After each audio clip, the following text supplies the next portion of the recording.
Mga kumari kong kokak, piyesta ngayon ng Tansa Cavite. Kaya tara, makikain tayo! All chicken. Alin? Okay.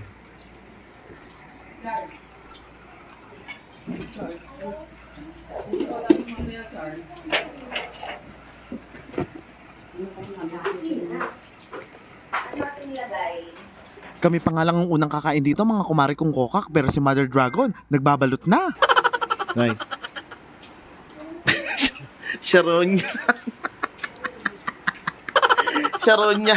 At pagkatapos nga magbalot ni Mother Dragon ay nagsimula na nga kaming kumain mga kumari kong kokak. Ang karkan, yung balat ng baka, tsaka yung tuwalya. Ayun po, ang concept. Nasaan? Tirahin na yung mga. Ayos na yung ganyan. Nay, masarap yun.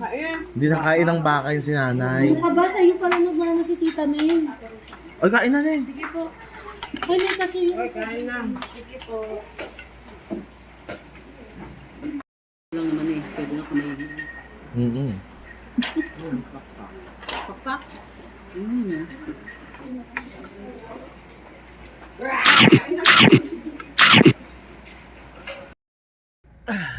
At yun nga mga kumari kong kokak, tapos na kaming kumain. Busog na busog. Ang sarap makikain.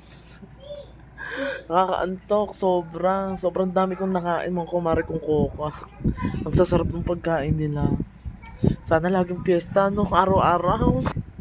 Saan kayo may susunod na piyesta dito mga kumari kong kokak? Makikikain ulit ako para libre. Ay, ang sasarap ng pagkain nila, grabe eh. Sana meron ulit bukas. Bye! Happy Fiesta!